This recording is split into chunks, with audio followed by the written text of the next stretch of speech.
Coucou, on se retrouve pour le chapitre 2 du cours d'amour, ce que l'amour est. Le chapitre commence simplement par la question: si tu devais mourir demain, que trouverais-tu de significatif aujourd'hui? Le cours répond seulement l'amour. Ce qui veut dire là, c'est que l'amour, c'est la seule réalité, dans le sens, c'est la seule chose qui reste, qui ne bouge pas, qui est. Quelle que soit la forme qu'on va apprendre et celle qu'on va quitter, ce qui restera, par exemple dans une relation, c'est l'amour qu'on a partagé. Et ça restera dans les esprits, ça restera dans les souvenirs, ça restera dans les cœurs et ça nourrira. En cela, l'amour est éternel et tout le reste est appelé ici irréel, dans le sens où ça va partir. La forme va partir. Mais ce qui restera dans le fond, c'est l'amour. Et tout ce qui n'aura pas été l'amour, c'est pas grave, c'est rien. Bon, c'est ce qui est dit. Ils expliquent un peu plus loin. Alors, parce que l'amour n'a pas de forme physique, tu ne peux pas croire que l'amour puisse être ce que tu es. Donc, comme on a une forme physique, on se dit, on dit que l'amour c'est nous, mais je comprends pas. Parce que pour moi, l'amour c'est pas une forme physique, en effet. Donc, tu crois que tu es quelque chose d'autre que l'amour et séparé de l'amour. Tu étiquettes l'amour comme un sentiment, un parmi tant d'autres. Pourtant, il t'a été dit qu'il n'y en a que deux entre lesquels choisir, l'amour ou la peur. Parce que tu as choisi la peur tant de fois, tu l'as étiqueté de tant de façons, tu ne le reconnais plus comme la peur, et la même chose est vraie pour l'amour. Donc en fait, il nous dit, comme tu sais que l'amour c'est pas quelque chose de physique, tu te sens séparé, parce que tu te dis, ça peut pas être moi. Mais si tu vas plus loin et que tu comprends que tu n'es pas qu'une forme physique, tu peux à chaque instant, ta forme physique peut à chaque instant en fait partir de l'espace d'amour. Il n'y a que deux espaces, entre guillemets, l'espace d'amour et l'espace de peur. Et comme en fait ça a été un petit peu oublié, parfois on peut regarder quelque chose et l'étiqueter comme l'amour, et de la même façon on peut étiqueter plein de choses comme la peur, et en réalité on porte plus d'attention à cet étiquetage qu'à l'espace d'où l'on part. Donc ici, moi aujourd'hui, ce que j'ai envie de vous partager, c'est surtout de quel espace vous partez quand vous regardez le monde, quand vous posez une action.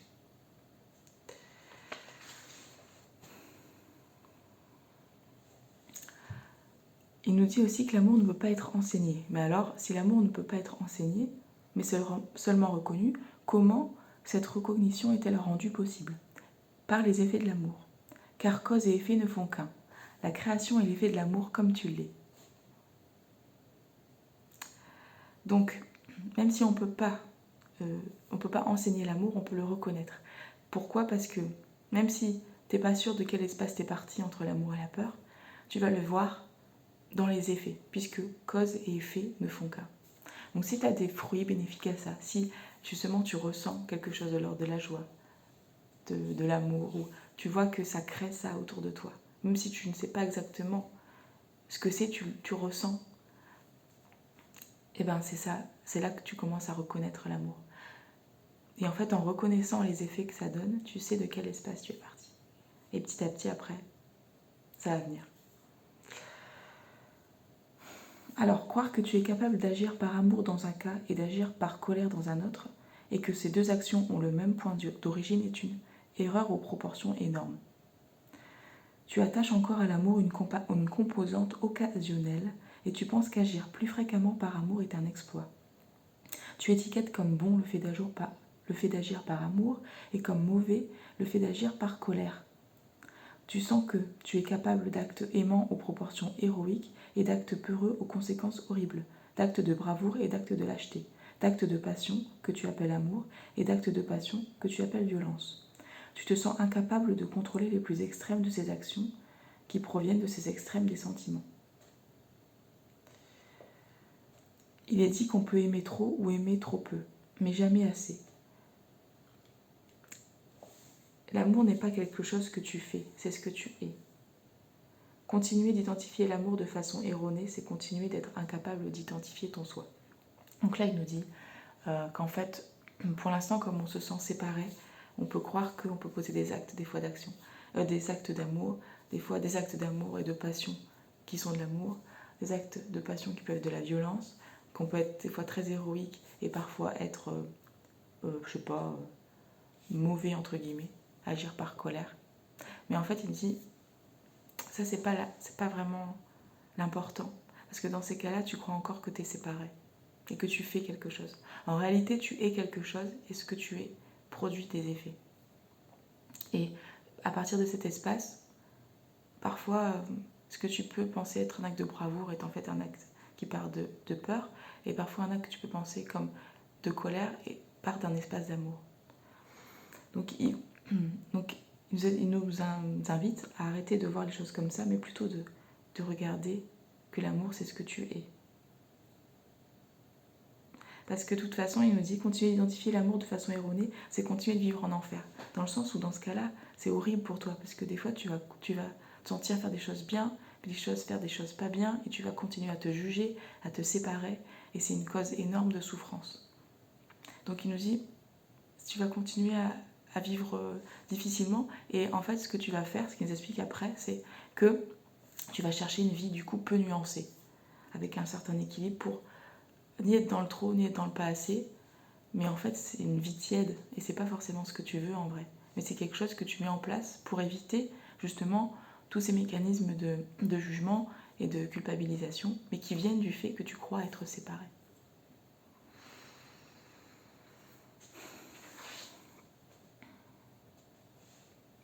Je continue un petit peu. Tant que tu ne deviens pas ce que tu as appris, tu laisses de la place aux machinations de l'ego.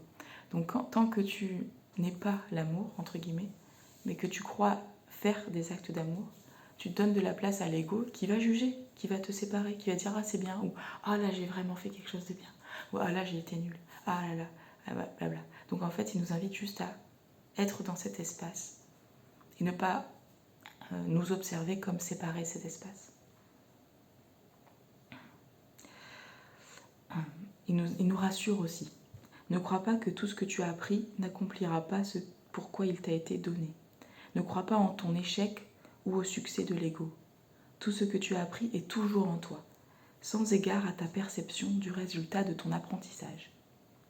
C'est toujours en toi, même si tu ne vois pas les résultats, parce que pour l'instant les yeux ne voient pas, les yeux physiques ne voient pas encore la réalité avec les yeux de l'amour, mais c'est toujours en toi. Ta perception d'un résultat sous ton contrôle est tout ce qu'il est nécessaire de changer. Rappelle-toi que cause et effet ne font qu'un. Ce que tu veux apprendre, tu ne peux pas manquer de l'apprendre. Donc, cause et effet ne font qu'un. Donc, si tu as vraiment envie d'apprendre, tout va être mis en place pour que tu apprennes.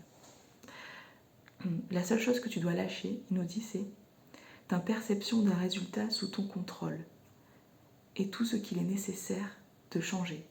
En fait, c'est juste que pour voir mieux, il y a juste à être relié, être l'amour, et surtout ne pas attendre des résultats sous ton contrôle. Juste être. Et après, en fait, le reste, c'est cadeau. C'est vraiment un genre de cadeau. Mais déjà d'être l'amour et de laisser les jugements derrière, déjà ça va te combler entre guillemets, parce que tu seras plus séparé. Et en plus, tu verras sûrement des effets, mais en fait ne cherche pas ces effets en réalité, parce que des fois tu vas t'attendre à un résultat, ce ne sera pas celui-là, mais ça ne veut pas dire pour autant que ce ne sera pas des effets de l'amour. Ta perception d'un résultat sous ton contrôle est tout ce qu'il est nécessaire de changer.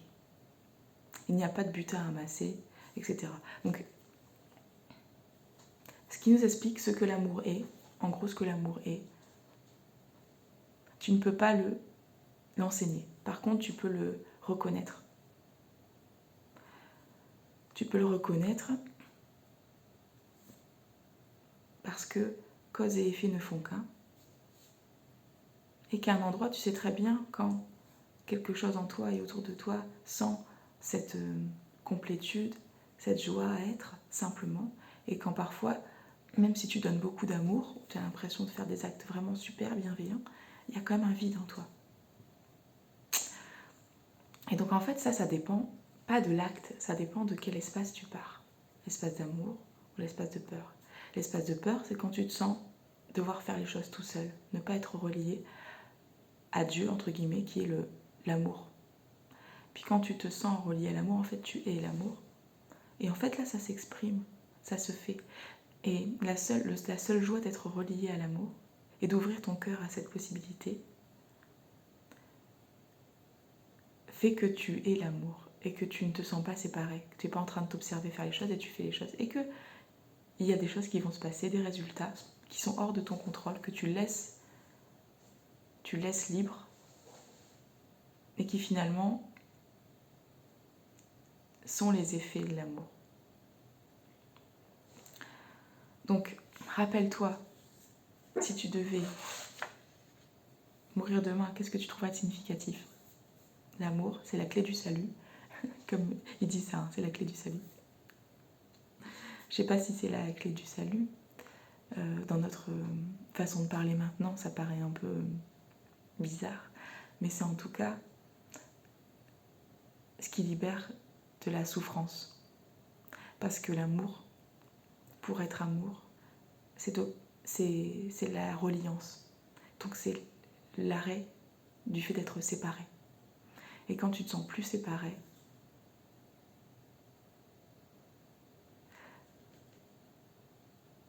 il n'y a plus rien ni à gagner ni à perdre. C'est juste très joyeux. Donc moi, ce que j'ai envie de vous proposer aujourd'hui, et puis les jours prochains, c'est sans culpabiliser, sans jugement. Sinon, on retourne dans une part d'ego qui vient dire « Ah, c'est bien, c'est pas bien ». Mais du coup, ça veut dire que tu te sépares, que tu crois que c'est toi, tout seul, qui a mis en place les actions. Non, demande juste. Demande juste à être relié à l'amour, à être l'amour, et à poser des actions. Et à faire ta journée en te sentant relié à l'amour, en sentant que c'est toi l'amour et qu'il n'y a rien d'autre à faire. Et quand tu sens que tu es en train de te juger en te disant « Est-ce que c'est vraiment ça ? Est-ce que c'est bien ce que j'ai fait ? Est-ce que ceci, est-ce que cela ?» Là, c'est juste que tu es en train de te séparer. Mais quand tu ne te sépares pas, il n'y a pas ces questions. Parce que tu fais totalement confiance à qui tu es. Et qui tu es, c'est l'amour. C'est pas un petit personnage qui juge. Et par contre, tu peux aimer ce personnage, tu peux le voir. Et en fait, quand ça arrive, au contraire, ne pas te juger, mais te dire « Oh, je vais aimer aussi ça. » Ce personnage qui est hyper important en fait. Mais en fait, je peux aussi lui donner de l'amour parce que je le vois, ce n'est pas moi, et je peux aussi donner de l'amour à ça. Et puis, quand je pars d'un autre espace, quand je me sens séparée, c'est pas grave, mais juste, je le vois. Et je peux aimer ça. Et dès lors que j'aime, et que je me dis c'est pas grave, et je m'aime aussi dans cet espace-là, c'est toujours l'amour. Donc, en réalité, vous pouvez poser votre main sur le cœur et savoir que vous n'avez jamais été séparé de l'amour. C'est juste une illusion, mais on n'est jamais séparé de l'amour. Parce qu'à chaque instant, vous pouvez choisir d'aimer ce qui est, comme c'est. Il y a un endroit de vous qui est capable de ça. Et si vous ne le trouvez pas, c'est simplement parce que peut-être vous croyez que vous devez le faire tout seul, ce travail, cet amour, se trouver. En réalité, demandez de l'aide. Juste demander. Posez la graine et juste demander d'être relié au plus grand que vous, à cet amour qui est partout et qui est aussi vous.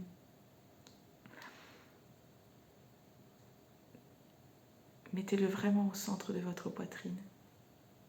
Et ça va rayonner. Ensuite, et regardez la première chose que vous voyez dans la glace, peut-être c'est vous, et juste aimez cela comme c'est. Puis regardez la tasse à côté de vous et aimez cela comme c'est. Puis regardez vos relations, et même si elles ont été difficiles ces derniers temps, aimez-les, dans le sens où c'est simplement des prétextes, entre guillemets, pour développer l'amour, pour voir là où vous croyez encore être séparés, et juste vous relier. Et la seule fait de vous relier, c'est l'amour. Le fait de se relier est à la vérité, à savoir que c'est là pour découvrir encore plus l'amour c'est l'amour. Il n'y a plus rien à faire. C'était la seule chose à voir. Et là, vous commencez à voir avec les yeux de l'amour. Je vous embrasse très fort. Je vous souhaite une belle journée, belle soirée, ça dépend quand vous regardez. Et je vous donne rendez-vous pour la suite, le chapitre 3 qui sera la première leçon. Des bisous.